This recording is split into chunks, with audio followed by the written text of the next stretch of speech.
الحمد لله نحمده ونستعينه ونستغفره ونؤمن به ونتوكل عليه ونعوذ بالله من شرور أنفسنا ومن سيئات أعمالنا من يهده الله فلا مضل له ومن يضلل فلا هادي له وأشهد أن لا إله إلا الله وأشهد أن محمدا عبده ورسوله أما بعد فإن خير الحديث كتاب الله وخير الهدي هدي محمد صلى الله عليه وسلم وشر الأمور محدثاتها وكل محدثة بدعة وكل بدعة ضلالة وكل ضلالة في النار. أعوذ بالله من الشيطان الرجيم. بسم الله الرحمن الرحيم. فمن زحزح عن النار وأدخل الجنة فقد فاز. ہر قسم کی تعریف اور بڑائی اللہ رب العالمین کے لیے ہے جو ہم سب کا خالق اور مالک ہے، جس نے ہمیں بہترین ڈھانچے میں بنایا.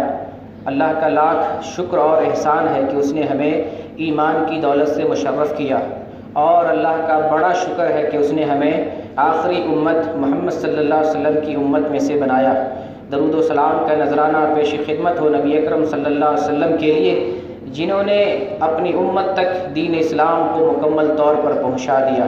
نبی کریم صلی اللہ علیہ وسلم نے جو شریعت ہم تک پہنچائی ہے، جو شخص اس شریعت کے مطابق زندگی گزارے گا وہ دنیا میں بھی کامیاب ہوگا اور آخرت میں بھی اللہ کی جنت پا کر وہ کامیاب ہو جائے گا. عزیز دوستوں اور اسلامی بھائیوں، آج کا بیان ہے ایسے شخص کے بارے میں جو جنت میں سب سے آخر میں ڈالا جائے گا. ایسا شخص جو جہنم سے سب سے آخر میں نکالا جائے گا اور جنت میں سب سے آخر میں داخل کیا جائے گا. اس کی کیا کیفیت ہوگی، اللہ تعالیٰ اس کے لیے کیا انعام رکھا ہوگا، کس طریقے سے اللہ تعالیٰ انہیں اعجاز سے نوازے گا. وہ جنت جس کی کوئی مثال بیان نہیں کی جا سکتی ہے، جس کو کسی آنکھ نے نہیں دیکھا ہے، جس کی کیفیت کو ہم بیان نہیں کر سکتے ہیں.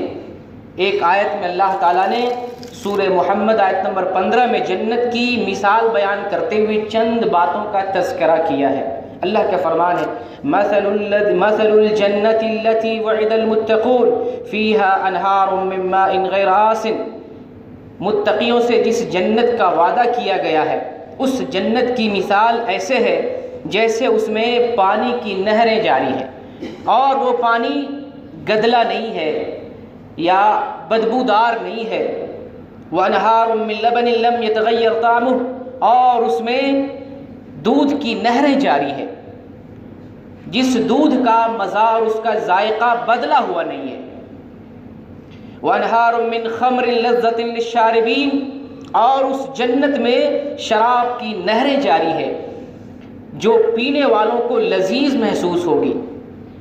وانہار من عسل مصفی، اور اس جنت میں اللہ تعالیٰ نے شہد کی صاف ستھری شہد کی نہریں جاری کر رکھا ہے. وَلَهُمْ فِيهَا مِن كُلِّ الثَّمَرَاتِ، اور اس جنت میں اللہ تعالیٰ نے ہر قسم کے میوے اور پھل رکھے ہوئے ہیں.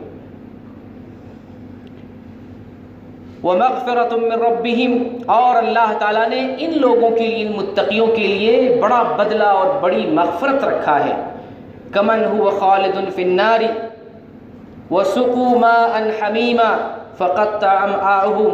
تو یہ جنتی لوگ، یہ متقی لوگ ان لوگوں کے برابر نہیں ہیں جو جہنم میں ہمیشہ ہمیش رہیں گے اور جہنم کے اندر کھولتا گرم پانی پئیں گے. ان کے جیسا نہیں ہے. جہنم میں ہمیشہ رہیں گے اور گرم پانی پئیں گے، کھولتا ہوا پانی پئیں گے، جس سے ان کی اتڑیاں کٹ جائیں گی، ٹکڑے ٹکڑے ہو جائیں گے. اللہ تعالیٰ نے اس آیت کے اندر جنت کی تھوڑی سی جھلکی دکھائی، اور اسی جنت کے بارے میں اللہ تعالیٰ نے ارشاد فرمائے. حدیث قدسی ہے، حدیث کے اندر مذکور ہے. یہ حدیث بخاری میں، مسلم شریف میں، ترمذی شریف میں، سنن کبریٰ کے اندر، ابن ماجہ کے اندر، مسند احمد کے اندر یہ حدیث موجود ہے.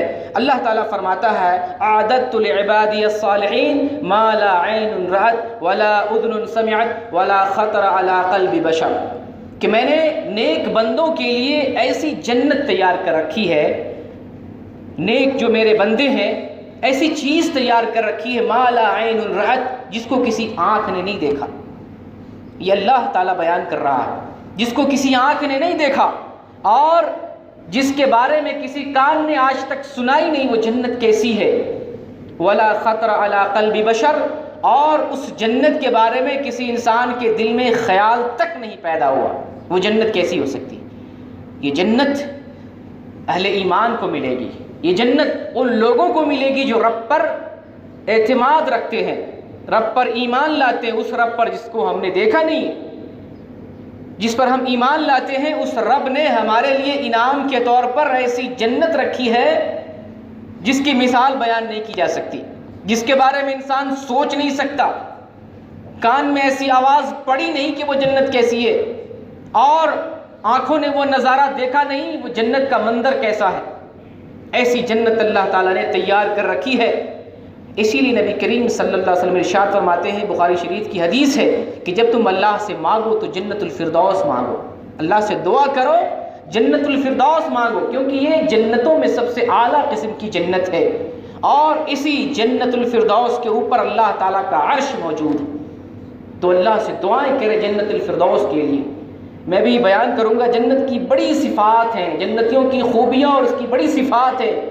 میں یہاں ایک جنتی کی مثال جس کا تذکرہ مسلم شریف کے اندر، بخاری کے اندر اور حدیث کی متعدد کتب کے اندر ہے، میں مسلم شریف کی چند حدیثیں بیان کروں گا جہاں پر باب باندھا گیا ہے کہ باب آخر اہل النار خروجا، جہنم سے جو آدمی سب سے آخر میں نکالا جائے گا اس آدمی کا ذکر، اس کا بیان، اس کے بارے میں چند حدیثیں ہیں میں بیان کرتا ہوں، اور اندازہ لگائیں کہ آخری جنتی اس کی کیفیت کیا ہوگی، وہ کس طریقے سے نکلے گا، کیسے چلے گا، کس طرح تمنا کرے گا، کیسے رب اس کی تمنا کو پورا کرے گا، کس طریقے سے جنت میں داخل ہوگا، اور جنت میں وہ کیا کچھ پائے گا، جنت میں پانے کے بعد اس کی خواہش کیا ہوگی، اپنے خیالات کا اظہار کن الفاظ میں کرے گا، مختصر انداز میں مسلم شریف کے ذریعے میں بیان کر رہا ہوں۔ مسلم شریف کی حدیث ہے، حدیث نمبر 186 عبداللہ ابن مسعود رضی اللہ تعالیٰ عنہ بیان کرتے ہیں،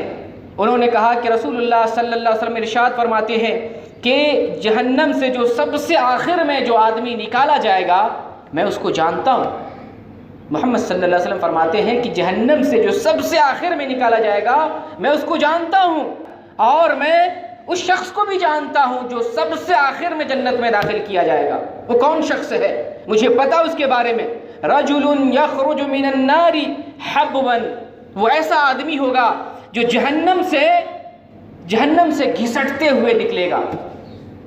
حبون کہتے ہیں آدمی ہاتھ اور پیر کے بل گھسٹ کے، یا ہاتھ اور پیٹ کے بل، یا ہاتھ اور مقد چوتڑ کے بل گھسٹتے ہوئے نکلے گا جہنم سے، اور فیقول اللہ تبارک و تعالی لہ اذهب فادخل الجنہ، جب وہ جہنم سے نکل جائے گا اللہ اس سے کہے گا جاؤ جنت میں داخل ہو جاؤ۔ فیاتیہا فیخیل الیہ انہا ملا، جب وہ آدمی جنت کے پاس آئے گا دیکھے گا جنت تو بھر چکی ہے، کچھ باقی نہیں ہے، فیرجع، وہ اپنے رب کی طرف لوٹ جائے گا، فیقول یا ربی وجدتہا ملا، اے رب میں نے جنت کو تو بھری ہوئی پایا، وہ جنت بھر چکی ہے، میں کہاں جاؤں؟ رب اس سے کہے گا فیقول اللہ تبارک و تعالی لہ اذهب فادخل الجنہ، جاؤ تم جنت میں داخل ہو جاؤ۔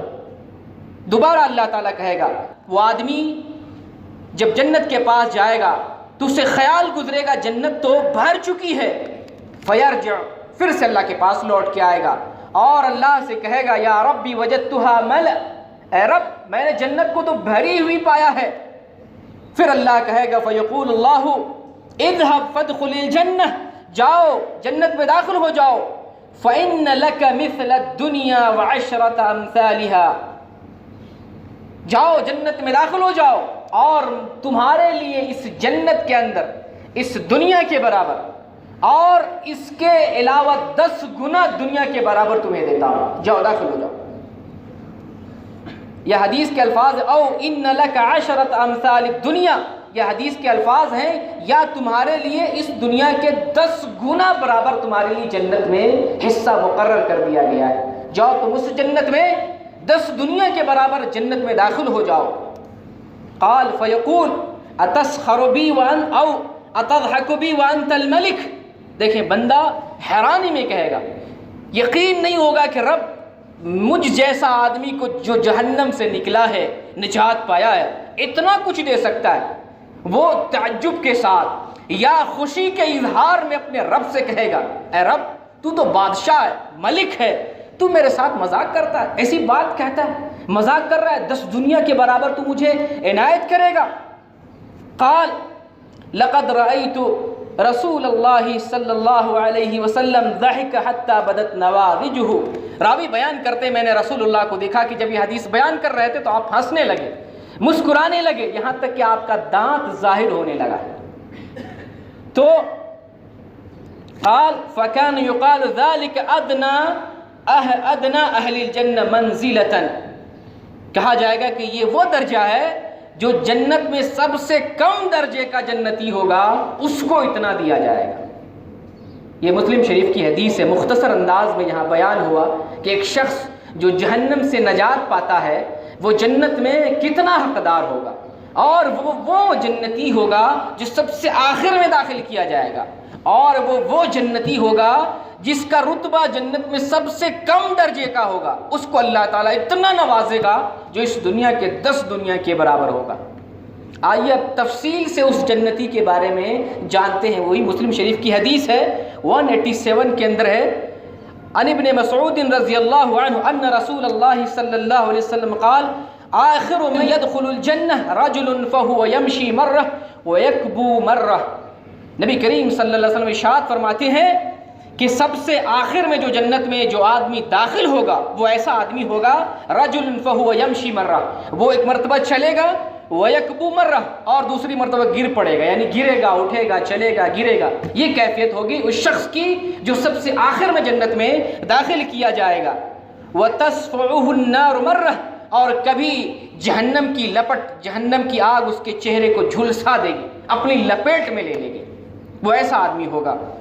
آگے بیان کیا جاتا ہے فَإِذَا مَا جَاوَزَهَا الْتَفَتَ إِلَيْهَا، جب وہ شخص جہنم کی آگ سے نجات پالے گا، آگے بڑھ جائے گا، اس سے تجاوز کر جائے گا تو جہنم کی طرف پلٹ کر کے دیکھے گا، اور کیا کہے گا؟ اور وہ کہے گا فَقَالَ تَبَارَكَ الَّذِي نَجَّانِي مِنْكَ، بابرکت ہے وہ ذات جس نے مجھے اس فتنے سے، اس آگ سے، اس جہنم سے نجات دی۔ اور لقد آتانی اللہ شیئا ما آتاہ احدا من الاولین والآخرین، الفاظ دیکھیں اس جنتی کے کہ اللہ تعالیٰ نے مجھے اتنا کچھ دیا ہے جتنا پہلے لوگوں میں اور بعد والوں میں کسی کو نہیں دیا ہے۔ یہ اس شخص کی کیفیت کا بیان ہے جو سب سے آخر میں جہنم سے نجات پاتا ہے۔ الفاظ دیکھیں اور غور کریں اس واقعے پر، آخری جنتی کے بارے میں غور کرتے رہیں۔ فَتُرْفَعُ لَهُ شَجَرَةٌ، اسے دور سے ایک درخت نظر آئے گا، وہ جب جہنم سے نکلے گا، چلے گا، گرے گا، پڑے گا، پھر وہ دور سے ایک درخت نظر آئے گا اسے، فَيَقُولُ اے ربی أَدْنِنِي مِنْ هَذِهِ الشَّجَرَةِ، اے رب مجھے اس درخت سے قریب کر دے، جو مجھے نظر آ رہا ہے مجھے اس کے قریب کر دے، میں اس کے قریب جاؤں گا، اس کا سایہ حاصل کروں گا، اور اس کے پانی سے سیرابی حاصل کروں گا، پانی پیوں گا اس کا۔ تو رب جواب دیتا ہے فَيَقُولُ اللَّهُ عَزَّ وَجَلَّ يَا ابْنَ آدَمَ لَعَلِّي إِنْ آتَيْتُكَهَا سَأَلْتَنِي غَيْرَهَا، اے ابن آدم تو نے مجھ سے سوال کیا ہے درخت کے بارے میں، اگر یہ درخت میں تجھے دے دوں تو کہیں تو دوسرا سوال کرے گا، یا اللہ مجھے یہ بھی دے دے، وہ بھی دے دے، تو وہ آدمی کیا کہے گا؟ فیقول لا یا ربی، نہیں اے میرے رب۔ وہ آدمی اللہ سے معاہدہ کرے گا، وعدہ کرے گا، اے رب اس کے علاوہ میں کچھ نہیں مانگوں گا۔ تو اللہ تعالیٰ وَرَبُّهُ يَعْذِرُهُ، اس کا رب اس کا عذر قبول کر لیتا ہے، وہ عذر پیش کرتا ہے کہ میں اب دوبارہ سوال نہیں کروں گا، اللہ عذر قبول کر لیتا ہے۔ کیوں؟ لِأَنَّهُ يَرَى مَا لَا صَبْرَ لَهُ عَلَيْهِ، اس لیے کہ وہ آدمی ایسے چیز کو دیکھ لیتا ہے کہ وہ صبر کر ہی نہیں سکتا، جب تک وہ چیز ملے گی نہیں صبر نہیں کر سکتا، تو اللہ تعالیٰ اس کا عذر قبول کر لیتا ہے۔ وَيُدْنِيهِ مِنْهَا، اس کو درخت سے قریب کر دیا جاتا ہے۔ فَيَسْتَظِلُّ بِظِلِّهَا وَيَشْرَبُ مِن مَّائِهَا، وہ آدمی اس درخت سے سایہ حاصل کرتا ہے اور اس کا پانی پیتا ہے. ثُمَّ تُرْفَعُ لَهُ شَجَرَةٌ مِّنْ هِيَ أَحْسَنُ مِنَ الْأُولَى، پھر اس کو ایک دوسرا درخت دکھائی دیتا ہے. جب وہ ایک درخت کے پاس چلا جاتا ہے، اللہ قریب کر دیتا ہے، سایہ حاصل کرتا ہے، پانی پیتا ہے، پھر ایک دوسرا درخت دیکھتا ہے. هِيَ أَحْسَنُ مِنَ الْأُولَى، یہ درخت پہلے درخت سے زیادہ خوبصورت ہوتا ہے جو نظر آتا ہے دور سے. تو فیقول اے ربی ادننی من هذه لاشرب من مائها واستظل بظلها، اے رب مجھے اس درخت کے قریب کر دے، میں اس کا پانی پیوں گا اور اس سے سایہ حاصل کروں گا. لا اسألک غیرها، اس کے علاوہ کوئی دوسرا سوال نہیں کروں گا، کچھ نہیں مانگوں گا. تو اللہ تعالیٰ کہے گا فیقول یا ابن آدم الم تعاہدنی الا تسألنی غیرها، اے ابن آدم تو نے مجھ سے وعدہ کیا تھا کہ اب میں کوئی سوال نہیں کروں گا، یہ تیرا دوسرا سوال آ چکا ہے، پھر تو نے مانگنے لگا، اپنے وعدہ خلافی کی ہے اور کہتا ہے کہ پھر نہیں مانگوں گا. اگر تجھے میں نے پھر اس قریب کر دیا اس درخت کے، پھر سوال کر بیٹھے گا، تو آدمی پھر وعدہ کرے گا اے بار الہ میں اب کوئی سوال نہیں کروں گا، یہ مجھے دے دے، اس کے قریب کر دے، پھر میں کوئی سوال نہیں کروں گا. وَرَبُّهُ يَعْذِرُهُ، اور رب اس کا عذر قبول کر لے گا. ٹھیک ہے تمہاری بات مان لیتا ہوں، تمہارا عذر قبول ہے. کیوں؟ لِأَنَّهُ يَرَى مَا لَا صَبْرَ لَهُ، کیونکہ وہ ایسی چیز دیکھ لیتا ہے جس کے بارے میں وہ صبر نہیں کر سکتا. تو اللہ تعالیٰ فَيُدْنِيهِ مِنْهَا، اللہ تعالیٰ اس درخت کے قریب کر دیتا ہے. فَيَسْتَظِلُّ بِظِلِّهَا وَيَشْرَبُ مِن مَّائِهَا، وہ اس کا سایہ حاصل کرتا ہے اور اس کا پانی پیتا ہے. ثُمَّ تُرْفَعُ لَهُ شَجَرَةٌ عِندَ بَابِ الْجَنَّةِ هِيَ أَحْسَنُ مِنَ الْأُولَيَيْنِ، پھر جب وہ دوسرے خوبصورت درخت کے قریب کر دیا جاتا ہے، اب وہ ایک اور درخت دیکھتا ہے، تیسرا درخت، وہ بہت خوبصورت ہوتا ہے. جنت کے دروازے کے پاس وہ درخت دیکھتا ہے جو پچھلے دونوں درختوں سے زیادہ خوبصورت ہوتا ہے. فیقول اے رب ادننی من هذه، اے میرے رب مجھے اس درخت کے قریب کر دے. اب یہ تیسرا درخت، تیسرا سوال ہو گیا. اے رب ادننی من هذه، مجھے اس درخت کے قریب کر دے. لیستظل بظلها واشرب من مائها، تاکہ میں اس کا سایہ حاصل کروں اور اس سے پانی پیوں. لا اسألک غیرها، میں اب دوبارہ سوال ہی نہیں کروں گا، اب کچھ نہیں مانگوں گا. فیقول یا ابن آدم الم تعاہدنی الا تسألنی غیرها، اے ابن آدم کی اولاد تو نے مجھ سے وعدہ کیا تھا کہ اب کچھ نہیں مانگوں گا، اب میں کوئی سوال نہیں کروں گا، پھر تمہارا سوال آ چکا ہے. قال بلا یا ربی هذه لا اسألک غیرها، تو وہ کہے گا ہاں اے رب میں نے تو وعدہ کیا تھا، لیکن اب یہی مانگتا ہوں، اب اس کے علاوہ کچھ نہیں مانگوں گا، یہی تو مجھے عطا کر دے اور میں اس کے علاوہ کچھ نہیں مانگوں گا. وَرَبُّهُ يَعْذِرُهُ، اور اس کا رب اس کا عذر قبول کر لے گا. رب دیکھیں، بندہ دیکھیں، رب دیکھیں، مغفرت دیکھیں اور اللہ کی عطا دیکھیں، اللہ کی رحمت اور اس کا کرم دیکھیں. وَرَبُّهُ يَعْذِرُهُ لِأَنَّهُ يَرَى مَا لَا صَبْرَ لَهُ عَلَيْهِ، اور اس کا رب اس کا عذر قبول کر لیتا ہے کیونکہ ایسی چیز وہ دیکھ رہا ہوتا ہے جس کے بارے میں وہ صبر کر ہی نہیں سکتا. اللہ اس کا عذر قبول کر لیتا ہے. فَيُدْنِيهِ مِنْهَا، اللہ اس درخت سے جو جنت کے دروازے کے پاس ہوتا ہے قریب کر دیتا ہے. فَإِذَا أَدْنَاهُ مِنْهَا، جب وہ اس درخت کے قریب ہوتا ہے، قریب کر دیا جاتا ہے. فَيَسْمَعُ أَصْوَاتَ أَهْلِ الْجَنَّةِ، تو وہ جنتیوں کی آواز سنتا ہے، جو کہ وہ جنت کے دروازے کے پاس درخت ہوتا ہے، اس کے قریب ہوتے ہی جنتیوں کی آواز وہ سنتا ہے. فیقول اے رب ادخلنیها، اے رب مجھے اب اس کے اندر داخل کر دو. یہ جو آواز آ رہی ہے جس گھر سے، جس جنت سے، جہاں سے، اس میں ہمیں داخل کر دو.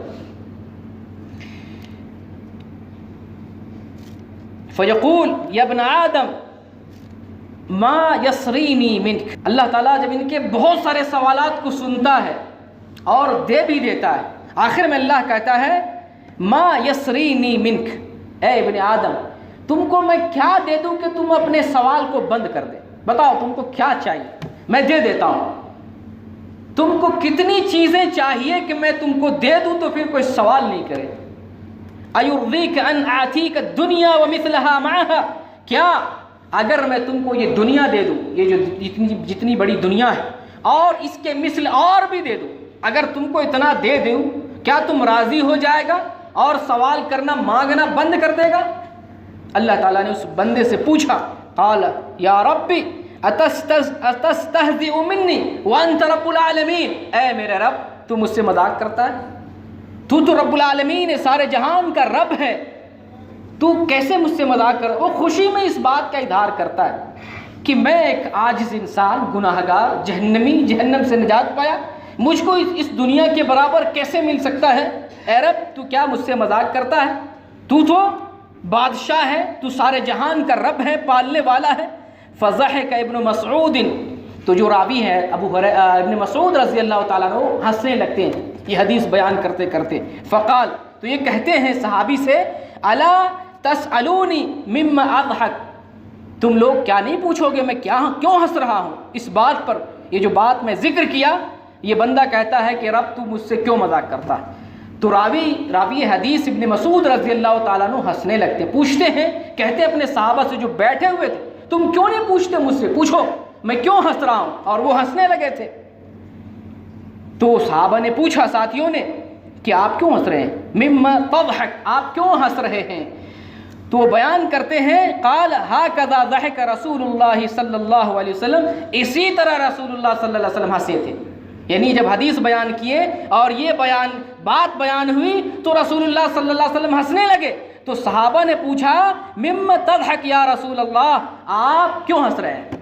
تو رسول اللہ بیان کرتے، قال من ضحک رب العالمین حین قال اتستہزئ منی وانت رب العالمین، کہ جب اللہ سے اس بندے نے، اس جنتی نے کہا تھا کہ اے رب تو مجھ سے مذاق کرتا ہے، تو سارے جہان کا رب ہے، تو اللہ بھی ہنس پڑا تھا. تو جب اللہ ہنس پڑا تو رسول اللہ صلی اللہ علیہ وسلم ہنس پڑے. پھر اس حدیث کو وہ جو بیان کرنے والے راوی ہیں ابن مسعود، وہ بھی رسول اللہ صلی اللہ علیہ وسلم کی ہنسنے کی وجہ سے وہ بھی ہنس پڑے تھے. تو اس حدیث سے تو یہ بات معلوم ہوتی ہے کہ اللہ تعالیٰ بھی ہنستا ہے. اس کی کیفیت کیا ہے وہ ہم نہیں جانتے، اس کی مثال نہیں بیان کی جا سکتی اللہ کیسے ہنستا ہے، لیکن اللہ کی ایک صفت ہے، اللہ بھی ہنستا ہے. تو اللہ تعالیٰ اس آدمی کو کہتا ہے کہ میں اس دنیا کے برابر دیتا ہوں اور اس دنیا کے برابر اور بھی دیتا ہوں. تو آدمی کہتا ہے اللہ تعالیٰ سے، اللہ تو مجھ سے مسخرہ کرتا ہے، مذاق کرتا ہے، اور تو رب العالمین ہے. مسلم شریف کے الفاظ ہیں دوسری روایتوں میں، اگلی روایت میں فَيَذْهَبُ فَيَدْخُلُ الْجَنَّةِ، یہ آدمی جب اللہ کہے گا جنت میں داخل ہو جاؤ، تمہارے لیے اتنی جنت اس دنیا کے برابر ہے، وہ آدمی جائے گا اور جنت میں داخل ہو جائے گا. فَيَجِدُ النَّاسِ قَدْ أَخَذُوا الْمَنَازِلِ، تو وہ لوگوں کو دیکھے گا اپنا اپنا مقام، مرتبہ، اپنی جگہیں سب لے چکے ہیں، جنت میں سیٹیں فل ہو چکی ہیں، مقامات اور منازل پر ہو چکے ہیں، یہ آدمی کچھ پائے گا نہیں اپنے لیے. فَيُقَالُ لَهُ، تو اس آدمی سے کہا جائے گا، أَتَذْكُرُ الزَّمَانَ الَّذِي كُنْتَ فِيهِ، تو دنیا میں، جس دنیا میں تو رہ کے آیا ہے، تجھ کو اپنی رہائش کا پتہ ہے، کیسے رہتا تھا، کیسے کھاتا تھا، کتنی جگہ تھے، کتنا پایا تھا، کتنا حصہ تھا، تجھے پتہ ہے دنیا میں؟ تو کہے گا ہاں مجھے تو پتہ ہے دنیا میں کیسے رہتا تھا، کتنا بڑا گھر تھا، کتنی زمین تھی، کتنی جائیداد تھی، کتنے حصے کا مالک تھا میں، مجھے دنیا کا وقت مجھے معلوم ہے، یاد ہے. فیقول نعم، مجھے دنیا کی ساری چیزیں یاد ہیں.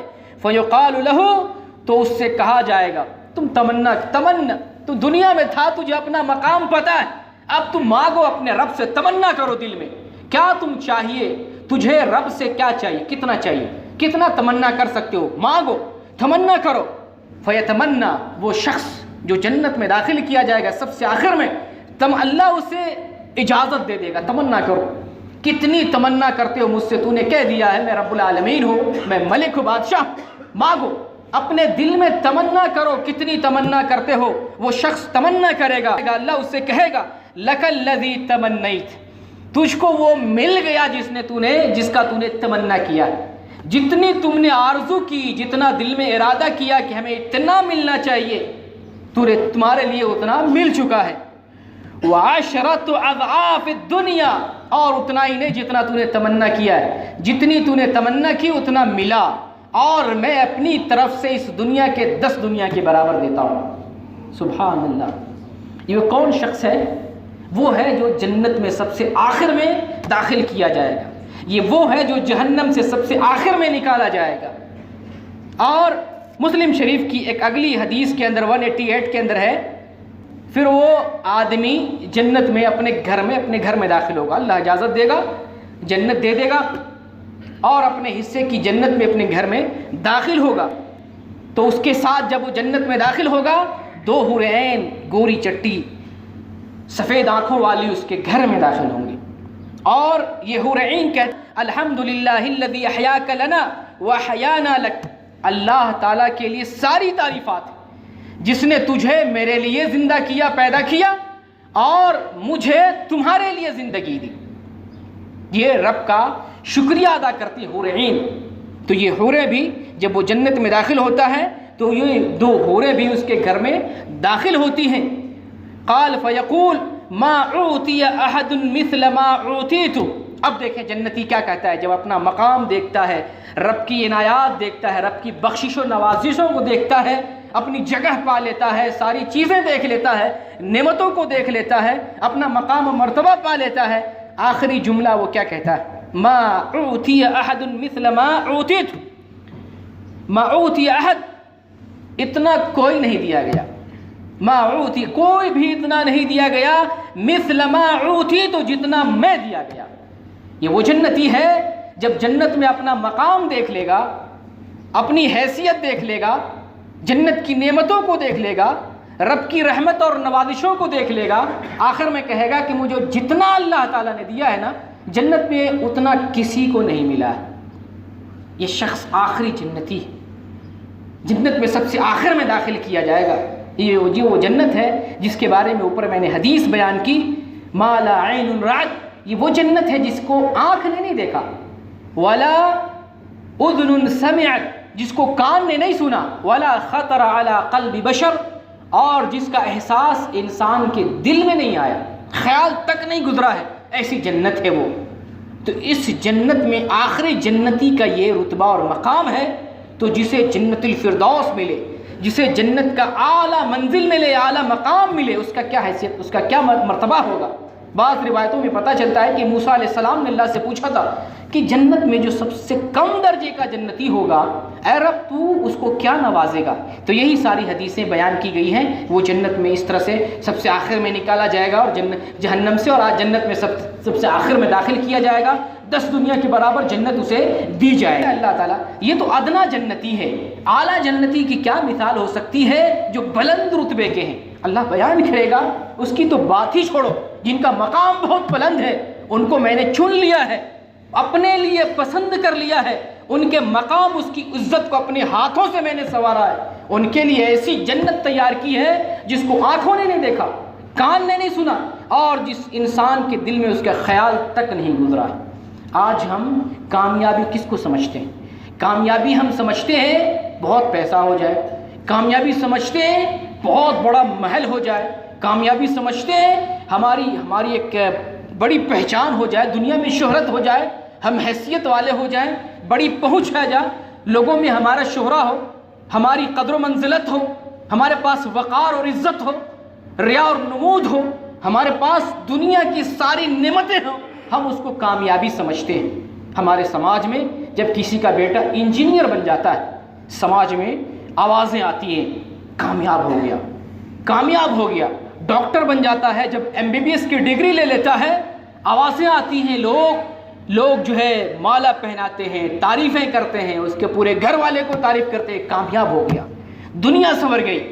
اور کسی کے گھر میں بیٹا حافظ قرآن ہوتا ہے، کوئی عزت اور کوئی تقریب نہیں ہوتی، کوئی مدرسے سے پڑھ کر فارغ ہوتا ہے، لوگ افسوس کرتے ہیں مسکین ہوگا، کہیں جائے گا 2-4 ہزار پہ نوکری کرے گا۔ کامیابی کا معیار ہمارے یہاں کیا ہے؟ دنیا میں انسان کی حیثیت ہو، انسان کا مقام ہو، انسان کی پہنچ ہو، دنیاوی اعتبار سے وہ انسان عروج اور ارتقاء تک پہنچا ہوا، ہم اس کو کامیاب کہتے ہیں۔ آئیے رب العالمین کس کو کامیاب کہتا ہے ہم دیکھتے ہیں اللہ تعالیٰ نے قرآن میں ارشاد فرمایا فمن زحزح عن النار وادخل الجنہ فقد فاز، جو جہنم سے نکال دیا گیا، جنت میں داخل کر دیا گیا، اور وہی شخص کامیاب ہے۔ آئیے ہم ارادہ کرتے ہیں، اپنی نیتوں کو پاک کرتے ہیں، اپنے گندے خیالات کو ختم کرتے ہیں، اپنے نظریات اور افکار کی تطہیر کرتے ہیں، پاکیزہ بناتے ہیں، اور رب کے خیال کے مطابق اپنا خیال بناتے ہیں۔ ہم کامیاب اس کو سمجھیں جو رب کی جنت پا کر کامیاب ہو جائے۔ اس لیے دنیا کے اندر رب کی رحمتوں سے مالا مال ہوتے ہیں، اللہ تعالیٰ بے پناہ رحمتوں سے ہمیں نوازتا ہے۔ ہم اس رب کی بندگی کریں، اس کا شکریہ بجا لائیں، بڑا غفور الرحیم ہے۔ کم سے کم اگر آخر میں بھی جنت میں داخل کیے گئے تو ہمیں اس دنیا کے 10 دنیا کے برابر مل جائے۔ تو آئیے اس دنیا کے لیے ہم تگودو کریں، اس دنیا کی تیاری کریں جہاں کی کامیابی اصل کامیابی ہے۔ اس دنیا میں کامیاب ہو جانا، کمپٹیشن پاس کر لینا، بڑی بڑی ڈگریاں حاصل کر لینا، عہدے اور مناصب حاصل کر لینا، زمین و جائیداد بہت ساری خرید لینا، بینک بیلنس اور بہت سارے جائیداد کا مالک ہو جانا، یہ کامیابی نہیں ہے۔ یہ دنیا تک ہے، محدود ہے۔ اصل کامیابی تو وہ ہے جو آخرت میں ہے۔ اس لیے اگر ہم اصل کامیابی چاہتے ہیں، دنیا میں رب کی بندگی کریں، اللہ سے دعا کریں، جنت الفردوس کی دعا کریں، رب سے کثرت سے دعا مانگے، بار الہ ہمیں جنت الفردوس میں داخل فرما۔ اللہ سے دعا کرتے ہیں، بار الہ تو غفور الرحیم ہے، بہت معاف کرنے والا ہے۔ اے اللہ جس طرح تو اپنے بندوں کو بے پناہ معاف کرتا ہے، ہم بھی تیرے بندے ہیں، ہمارے تمام گناہوں کو معاف فرما دے۔ اے اللہ ہمارے دلوں پر مغفرت کی بارش کر کے ہمارے گناہوں کو صاف ستھرا کر دے۔ اے اللہ ہمارے ہاتھ گناہوں سے میلے ہو چکے، ہمارے دل میلے ہیں، ہماری آنکھیں گندی ہو چکی، ہمارے خیالات گندے ہیں۔ اے اللہ تو غفور الرحیم ہے، تو اپنی قدرت سے جو چاہتا ہے کر سکتا ہے۔ اے اللہ ہمیں مکمل طور پر پاکیزہ بنا دے۔ اے اللہ ہمیں گناہوں سے پاک اور صاف کر دے، ہمیں نیک اور صالح بنا لے۔ اے اللہ ہمیں ان لوگوں میں سے بنا لے تو نے جنت میں داخل ہونے والوں کو منتخب کر لیا ہے۔ بار الہ نبی کریم صلی اللہ علیہ وسلم کی رفاقت نصیب فرما۔ اے اللہ دنیا میں ہمیں عزت، امان اور شرف منزلت دے، اور آخرت میں بھی جنتیوں کا جو مقام ہے وہ مقام ہمیں بھی عطا فرما۔ بار الہ اس دنیا کی پریشانیوں سے، فتنے سے، شیطانی ہتھ کنڈے سے، ظالموں کے ظلم اور حاسدوں کی حسد سے بچا۔ بار الہ جب تک دنیا میں ہمیں رکھ، اسلام پر اور صراط مستقیم پر چلتے ہوئے رکھ، اور بار الہ تو ہم سب مسلمانوں کو بخش دے، مسلمانوں کو اپنی حفاظت میں رکھ۔ جہاں جہاں مسلمان پریشان حال ہیں، ظالموں کے ظلم کے شکار ہیں، اے اللہ مسلمانوں کو تو اپنی پناہ میں لے لے۔ اے اللہ اسلام کو اور مسلمانوں کو سربلندی عطا فرما۔ اے اللہ مسلمانوں کو اپنی غیبی مدد کے ذریعے ہر جگہ حفاظت فرما۔ اے اللہ مجاہدین کی حفاظت فرما۔ اے اللہ تمام ممالک کے مسلمانوں کی حفاظت فرما۔ اے اللہ ہمارے ماں بہن کی عزت و آبرو کی حفاظت فرما۔ اے اللہ فتنے کے دور میں ہمارے ایمان کی حفاظت فرما، ہمارا خاتمہ ہو تو ایمان پر خاتمہ ہو، آمین۔ وآخر الدعوانا ان الحمد للہ۔